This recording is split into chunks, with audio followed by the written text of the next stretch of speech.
Welcome to the Program Pod, a national award-winning program on the RCBC Podcast Network, which takes a deep dive into the programs offered at RCBC through different perspectives of students, faculty, and employers. Actually, it's a two-time national award-winning program here at podcast. I have to update that. Here it is, Jay Varga, and we're taking a deep dive discussion this time into biology, if you can't really tell with this new setting that we got going on, which we'll talk about in a second. But I'm getting into these different perspectives, some experiences within the biology program, and today we have Francesca Martelli, a 3+1 RCBC biology major and involved with the SEA-Phages program. We have Shannon Meadows, an RCBC assistant professor teaching advanced microbiology, immunology, parasitology, along with being a principal investigator for the SEA-Phages program here at RCBC, and Anne Tokazewski, right? Yes. Right. See? All right. We're already full of words and everything else. So we're just getting out of the gate here for biology, but also an assistant professor, but the architect and instrumentalist for launching the 3+1 biology major program here at the college, which, as we discussed on the last episode with acting president RCBC here, Dr. David Spang, we're celebrating our 10-year premier partnership with Rowan University and the 3+1 program where students can earn their bachelor's degree from Rowan in the fields such as this one, biology, for just a fraction of the cost. Everybody, how you doing? Welcome to the show. Awesome. Yeah. Thanks. We're good. We're Good. happy We're to be good. here. Yeah, it's nice and sunny out there, right? It's nice and warm. Finally, starting. I think Yes. spring's bound as we have some plant life here in the bio room. Which I will again say right in the beginning, biology was probably my worst course in between high school and college. Strong in math, strong in English and stuff, but for some reason, biology just struggle bus. Wasn't your thing, yeah. No, it wasn't, and I don't know why, because now I look around here and I see these plants. What are we doing here with these plants, by the way? So these are some tomato plants. These are for the ecology students, and the ecology course is the fourth semester of the 3+1 bio program. So students who do biology here can take a number of avenues, but if they do 3+1, it is the fourth of the majors courses. Yep. And in that program course, it's the capstone. So they do a little bit of a lot of things they've been sort of gearing up to do. And they run a semester-long research project as small groups. And that group is looking at how cold shock may impact tomato plants. And then they also had some of the tomato plants planted with a mycorrhizae, which is a beneficial fungus that sometimes helps the plants. I use that actually for my canna lilies I have downstairs in my basement. But we're actually right now in the cold shock time. We're just talking about it's 80, but tomorrow's going to be 80 as well. But in a day from now, maybe 30, Right. So everyone's anxious because you get like that, what do you call it, the fake spring. Fake spring, yeah. Right. And so we have a lot of that happening between the hot and cold. We mimic a lot of the climatological changes. Well, I feel a little better in my biological skills because it wasn't my studies that I was doing good, but I do have about a little over 150 canna lily seedlings in my basement right now. I just learned how to start growing them from seed, but then also to actual hybridization, like manual cross-pollination. So now I'm starting to work with playing with the colors because everyone's telling you you divide canna lilies into rhizomes and you get the exact clone of the mother plant, right? Because you're dividing that. But when you do genetics and I guess I try to explain it like it's the plants are having a kid, right? They're going to look like the parent, but they're still going to have their own little characteristics, and they're very unique because when you buy bulbs from the box stores or whatever, they're sometimes mislabeled, diseased, or whatever it is, or the some of that bacterial stuff comes into play, right, to help out, but starting to grow off, and now I'm all excited. But I'm not planning outside. I'm not worried about the cold shock yet. Well, so you're telling me you're going to come back and major in biology, it sounds like. Maybe if I can put the time in. We'll see. I'm sensing a future for you with us. I was excited when I was there. I was when I was going through school, I couldn't wait to get out just because I was doing radio for so long. It's just I wanted to get out, but I don't know where I could be trying to go back to school. But I do my studies through YouTube right now and through other some of that experimental stuff. But I'm trying to take my own my niche, and that's my side passion as well as just growing canna lily seeding. So I feel right at home here. And again, thank you for all coming on the show. But why we brought you here, because every month we like to try to take a deep dive into the perspectives of the programs here, and sometimes we go a little off course. We talk to the veterans. We did the 3+1 10-year anniversary, but biology we have yet to get on the show. We've been doing this for a couple of years now, and thanks to our AV team here with Dave and Sam, we're now starting to really branch out the podcast. We're really starting to batch them out, and now we're starting to get into more program coverage and talk about the wonderful things that you're all doing here on campus and stuff, because people don't know exactly what everything has to offer at RCBC. So I'd like to bring in Francesca here because we always start out with students. Hello, how are you doing? I'm doing good. How are you? Doing great, doing great. So, as I always like to say, what led you to RCBC and, why, biology, as you are an RCBC 3+1 biology major. So I graduated from Cinnaminson High School in 2022, and I had the New Jersey Stars program. So that was a big reason why I came. Yep. But I'm very much like a homebody and an introvert. So I knew that like the four-year institution doesn't necessarily kind of fit with my personality. Sure. And so I liked the idea of being able to, stay home and then do my work and then come home and kind of have like that cool off period. Yep. So that's what really led me here. Yeah. Yeah. It's, it's very underrated, especially now. We're seeing the gas prices go up too, right? So that's always an added bonus. But what part of the 3+1 program are you in right now? Biology. Oh, I mean, like what year? Are you in the transition year? Or yes, I'm going to my senior year in fall. So yeah, I'm in my third year. As long as you graduate. Yeah. As long as you get past your junior Hopefully. year. Right, yeah, no. That's great because now you're going to get that transition. So then you start, Yes. And as we were talking about it on the last episode, so you will do your fourth year here and you have all, you start learning from Rowan University students and you're going to get that official Rowan University degree, but you save all that cash right there in its first 3 years. And like you said, you can stay at home, you can feel more comfortable or whatever, and you're still getting that exceptional education as we have right here with our professors that we're about to, eventually talk to. But, how's your experience been so far going through this 3+1 program? Oh, it's been very good. Yeah. I love how hands-on everything is. I especially like ecology right now. I kind of like the more like physical and like the kind of larger scale science. So I'm really enjoying that. Okay. And I'm having a really fun time. Were you working with this cold shock stuff? No. That's right. Mine's in a cabinet over there. I'm working with seeds and pine tree extracts. So. Okay. That's very cool. Yes. See, I wish I knew this stuff was like, this part of the biology, when I was going. I was doing the basics and they're teaching the broad umbrella and stuff. And I'm like, this is not for me. Like, but then I find out that, so connected to the earth and they always say go out and touch grass, right? And connect one, but really getting, really into it. So you love all the hands-on, you're getting ready to go down to Rowan. So you already have quite the experience here and you're enjoying it. But what do you think has been your biggest challenge so far going through the program? I think just becoming confident in my abilities. That's like a big reason why I actually decided to do the SEA-Phages program was because I felt like adequate in a lab, but I didn't necessarily feel like really confident. Sure. And so after I went through that for a semester, I feel like I really can exist in a lab and know my way around. Yeah. You're getting that confidence and everything else. So the after you graduate, what's your next step? You have a career goal in mind or many career goals? What's up? Yeah. I would love to do field work. That I just love being outside. I like being in the ecosystem itself, but I also do like lab work quite a bit. So I could see myself doing both of those things. But okay. Yeah. Well, and you already touched base on it with the SEA-Phages program, which I'll let Professor Meadows describe a little bit more and in detail.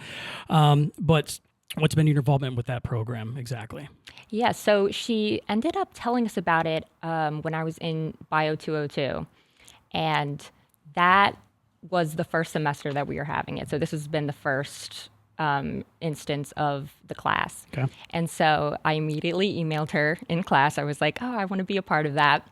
And in the fall semester, we ended up starting in the lab and we brought our soil samples and we did all of our extract from the soil, and it's just been really exciting. So yeah. Where you getting these soil samples from?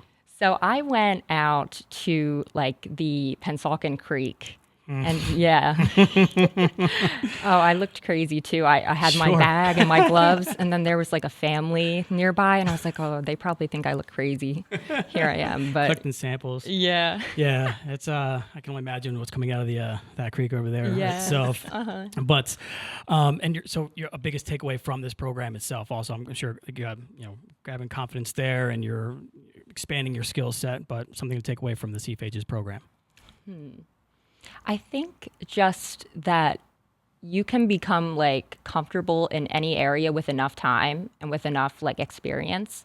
I think that I've been so uncomfortable in certain places, and then just that repetitive nature of being there and learning how it works, it really gave me the confidence to actually stay there.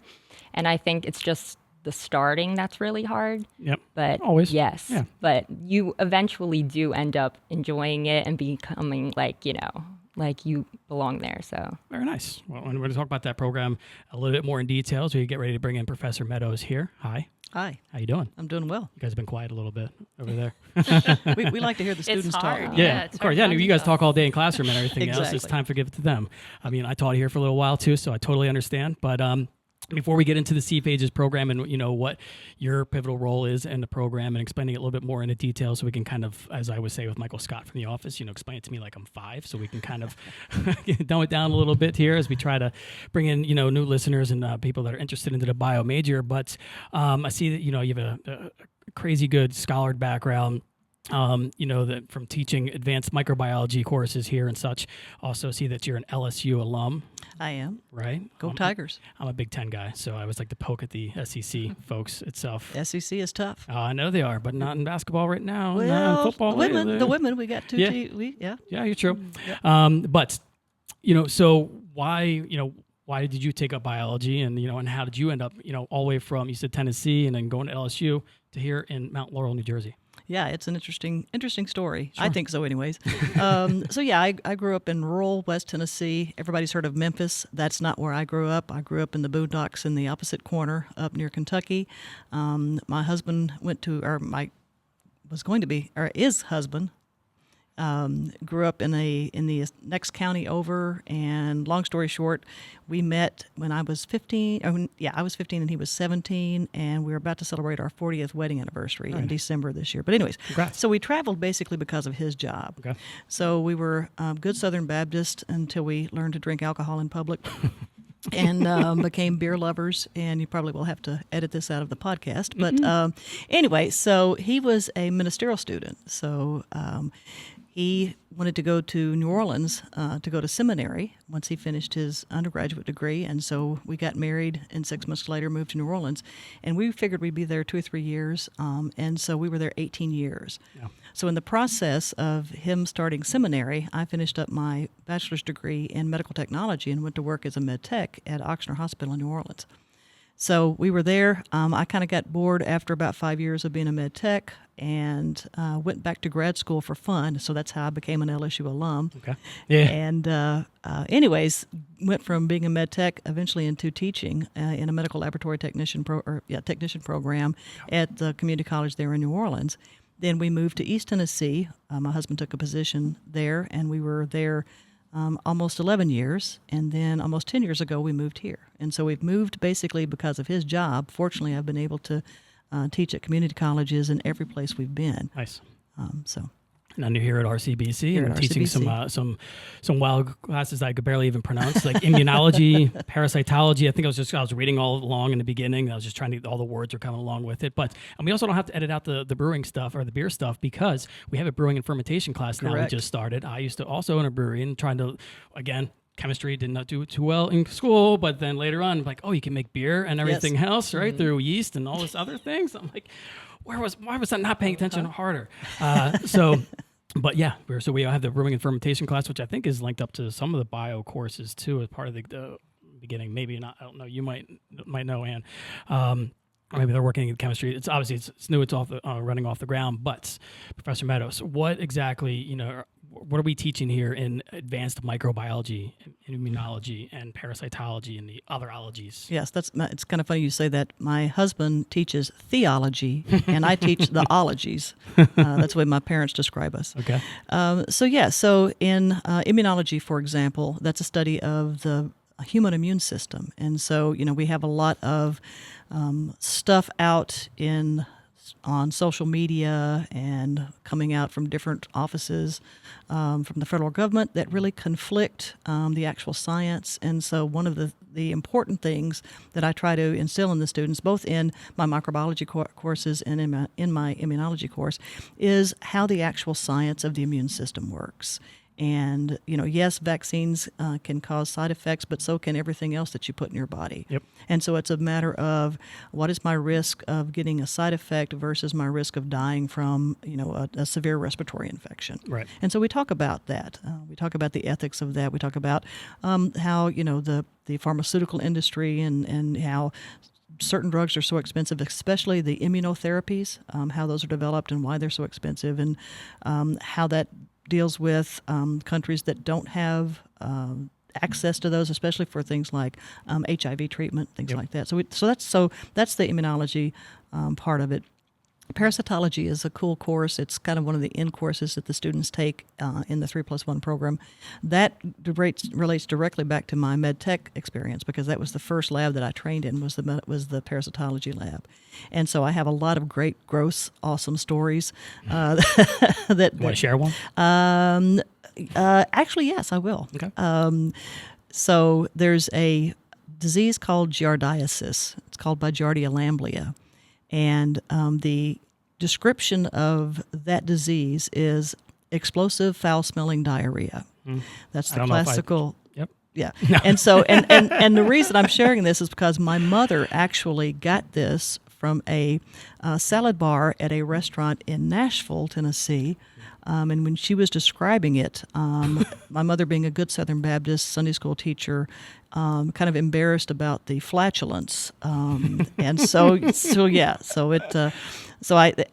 what's funny is you do this long enough, and basically somebody you know has had just about every disease, Sure. And so you can use them, names redacted, Right. as Yeah, case yeah. studies. And so the other thing I do in the parasitology course is I use the Monsters Inside Me program. It was an old discovery program, and I use little episodes of that to illustrate as case studies to illustrate the different parasitic diseases. So Okay.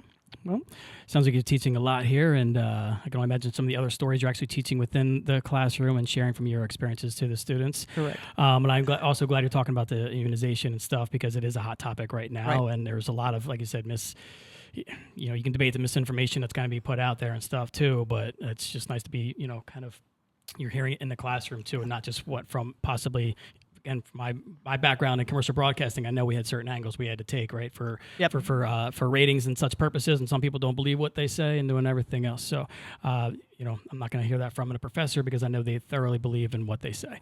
But the other main thing that you do here at the college is, I see like something in the background too, is the SEA-Phages program, which we were just talking about Francesca's on, and you are the principal investigator. But I looked it up, and it said the SEA-Phages program stands for Science Education Alliance, Phage Hunters Advancing Genomics and Evolutionary Science. correct. Right. Yes. Pronounced that all correctly.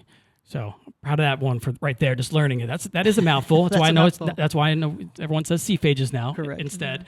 And we have like this banner that's going on over here. It says Adapta Adorbs, Spain, some Murphy, Joseph, a bunch of, what is it? What am I looking at here? So these are actual bacteriophages. So a bacteriophage is a virus that infects bacteria.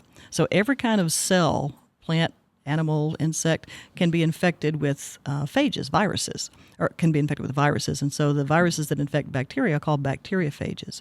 And one of the ideas behind the bacteriophage is, in some cases, they have been used to treat infections caused by antibiotic-resistant bacteria. And so the interesting thing about the genetics of the bacteria is they can either maintain the genes to be resistant to the antibiotic or the genes to be resistant to the phages.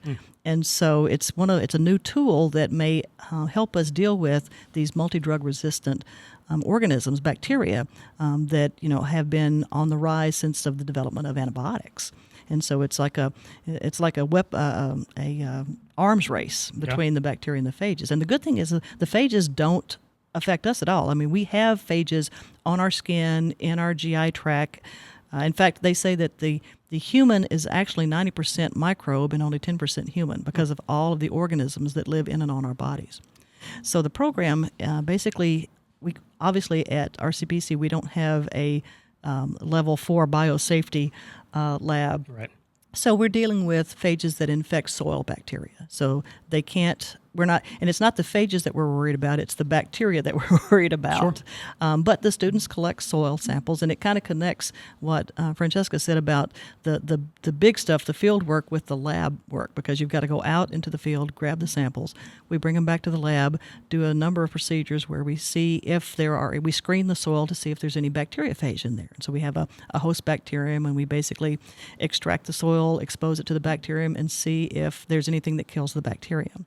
And then from there, we actually go on and isolate the phages. And so in our first inaugural year, I'm so excited. It's about worked me to death, but it's been a great experience. We had 6 students in the first course, and each student actually identified and isolated their own bacteriophage. And so the students get to name the phages, and so that's why you have some interesting names.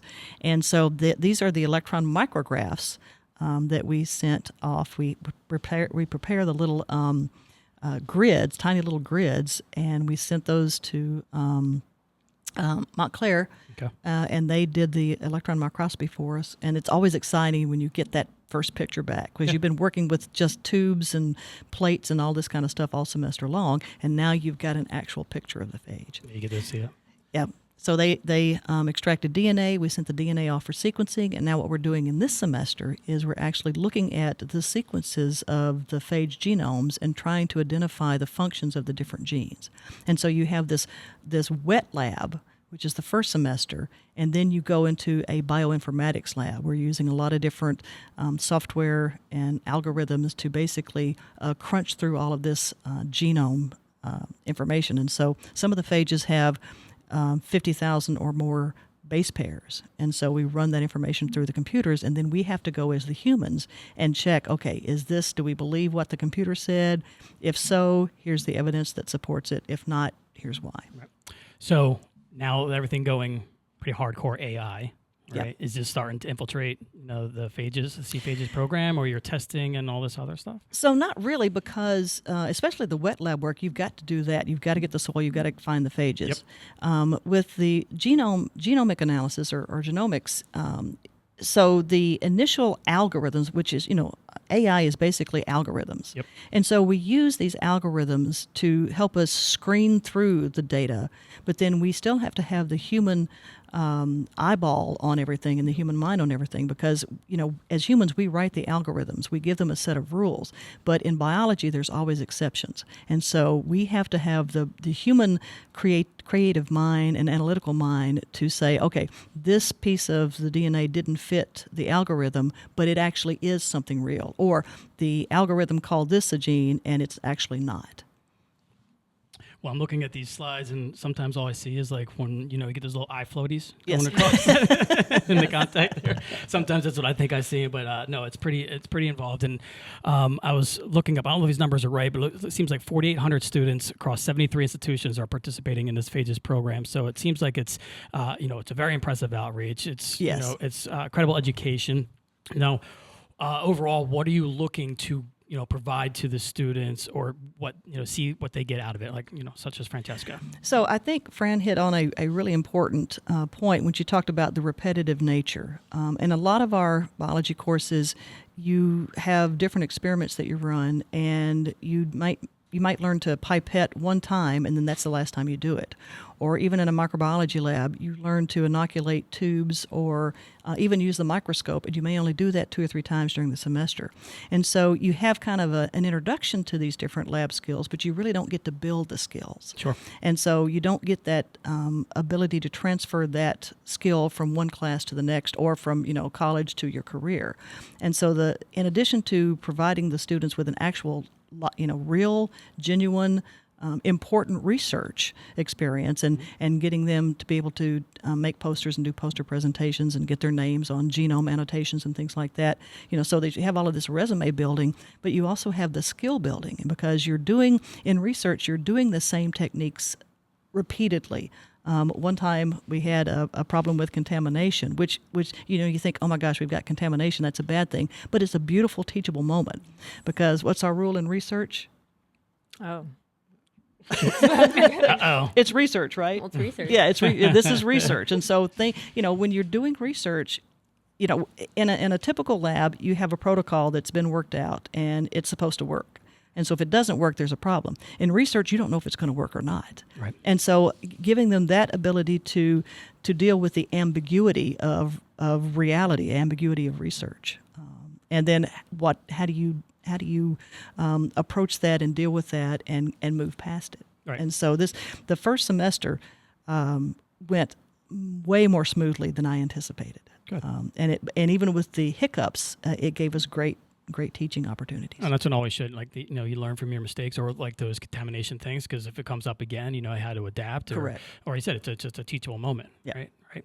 So, you know, I feel like we haven't even talked to Anne here yet, but you're just kind of absorbing everything. But like you said, right.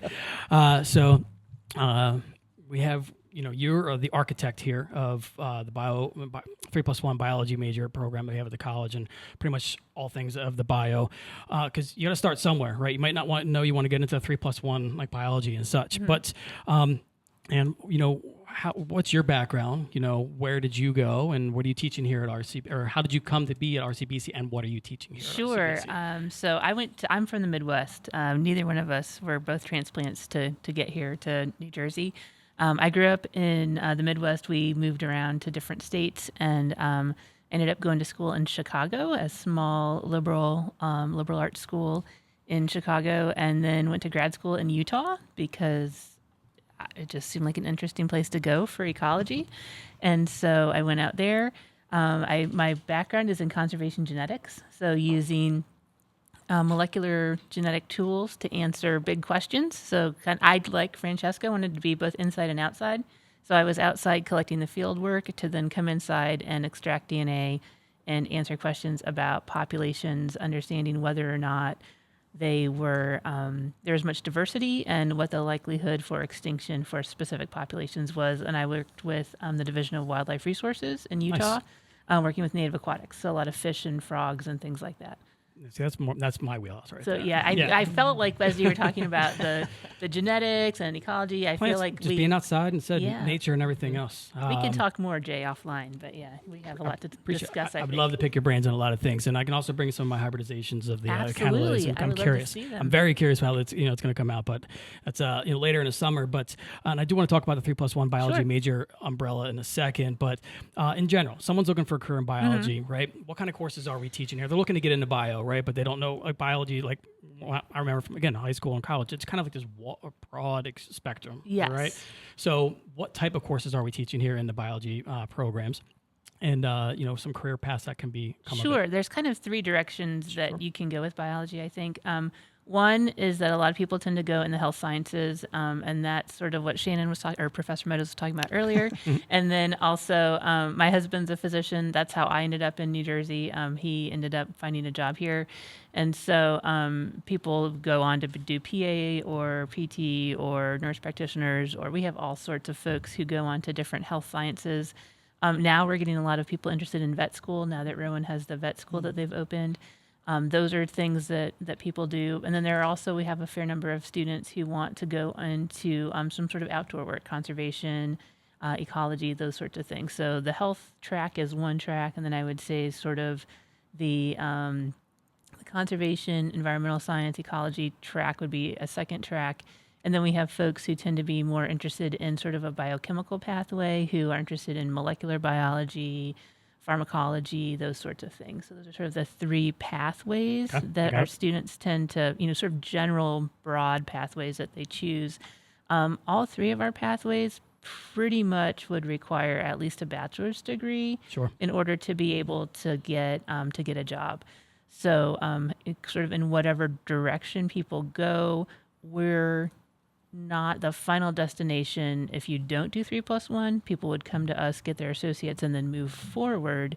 If they decide to do 3+1, we could be the final destination if they do a 4-year degree with us. So it kind of depends on what they want to do. Yes, and you're just talking about 3+1, as we talked about earlier. It's 10 years now already. Yes, to think about it. It's sure. I feel it. I know. Yeah, I know they tried starting it a while ago before that, but you got to go paperwork and everything's got to get approved for the school board and everything else. Right? I think I remember Yeah. So we're now we're on board with it, but I was finding out that biology was talking to Allie O'Neill with it, who runs our 3+1 program over here at RCBC and gets everyone kind of like to get prepared with. Francesca, have you worked with Allie yet for 3+1? No, I don't think so. Okay.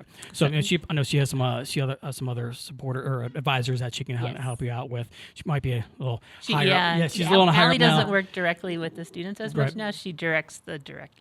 So she's building those pathways to make it easier for yourselves and to follow this stuff, because there's that transition year and to get everyone adjusted and stuff. But again, celebrating 10 years, saving that debt because you don't have to pay for it. Like if you're going to maybe like LSU or something, right? But this biology, major umbrella. So this, is it a little bit more broad to when you get in your bachelor's there from Rowan University? Like I said, you can have this ecology and everything else, but is it a little bit more, broad when you're going into this program? So with the 3+1 program, I think I'm answering your question. You'll tell me I might not if be I'm answering answering it, a different question. Asking a question. And the nice thing about the 3+1 program is students have an option of either getting a Bachelor of Arts, a BA, or a BS with the 3+1 program. So they have the breadth of deciding if they want to do something like the health sciences. You need a Bachelor of Arts at least. If you're going to do something that is grad school or something that has a little bit higher math and chemistry requirements, then you would need to do a BS. Okay. And so those kinds of things require that students fulfill some additional requirements that are a little bit more stringent in the math requirement and some of the chemistry requirements. And so we have some variability in what they can do depending on what they want to do with the 3+1 program. So I'm not sure if that was your question. I don't even know if I asked the question the way I wanted to okay. originally, but you talked about BS, and I deal with BS all day. Yes, right? So we'll go with that. We'll go with it. That was your question. Yes, but again, going back 10 years, and everything that went into it. Yes. How does it feel now to see how it's become today? Oh gosh. So it was a lot of work. When it started, sounded like it. We created 5 new courses, and each course has a lab associated with it, which means that we really created what in RCBC language is 10 new courses. And I've taught all but 1. So, and sometimes I'm the only person that can teach them. So that's a lot, Jay. Yeah. But so the first course that we offer is our Bio 202 that Francesca mentioned, which is the General Bio 3, Biological Skills and Methodology. And that's really where the rubber meets the road.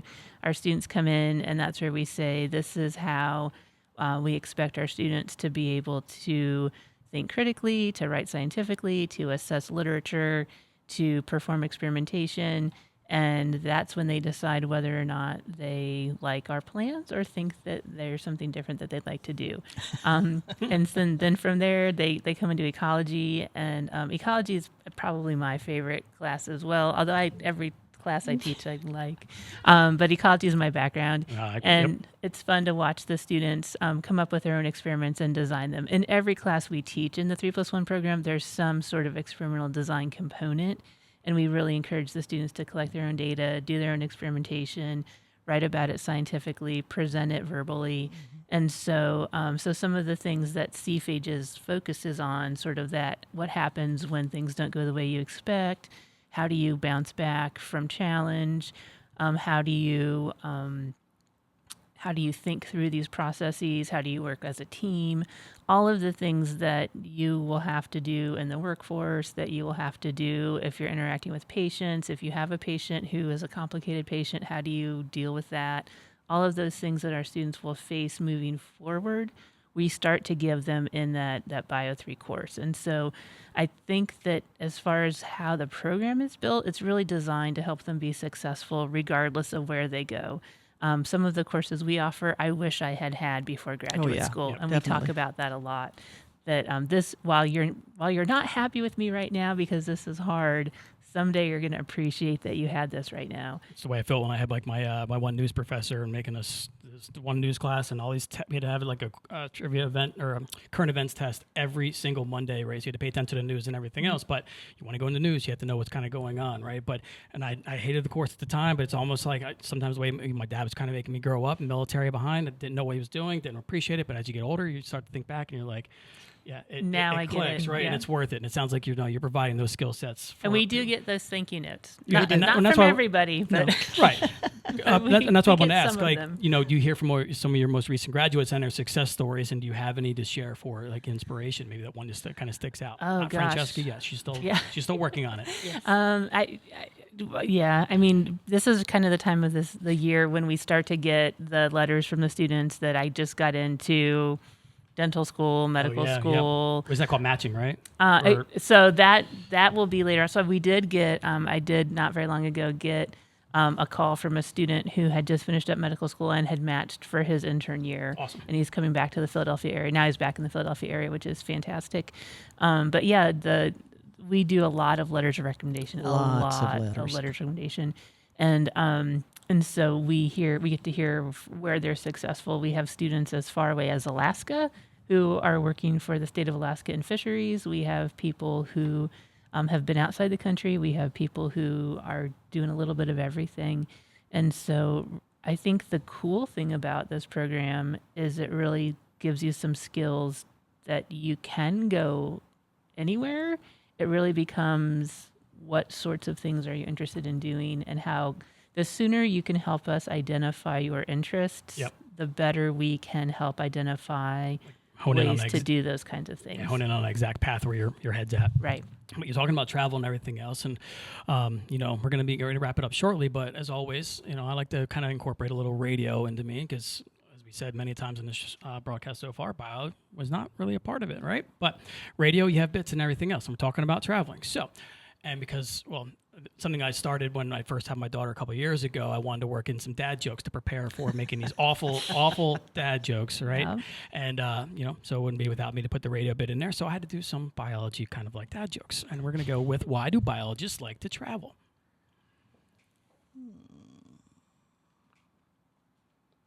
It's okay. I don't know. I don't either. It makes them more cultured. Oh. Womp, womp, womp. Why do biologists like to post on Instagram? Or what do? I'm sorry. Oh, why? what? Yes, I'm sorry. What do biologists like to post on Instagram? I'll save the crickets for you. Selfies. I was about to say selfies. I have a mug that my daughter gave me that is a cell holding a camera. And it says selfie. These are the types of jokes that when I teach microbiology, we call it micro humor. Okay. Yes. See, now I learned something new for that one. I'll have to work it in. And last but not least, but how much room do fungi need to grow? How much room do fungi need to grow? Mushroom. Oh, well done. Basically, as mushroom as possible. As mushroom as possible. I knew that would fit into there. Had to slide that one in there. Yes. But all right, we'll stop for that. And like I said, before we get wrap things up, because I do appreciate you coming on and spending some of your time here in the afternoon. I know you're teaching all day, you're going to classes and everything else, and it's gorgeous out there. So I don't want to keep it too much from the sunshine. Is there anything else? The floor is open. If you're thinking that someone's looking to get into bio, what would you like to tell them for words of encouragement, inspiration, or curiosity? Your pitch to getting into checking out the bio program here at RCBC.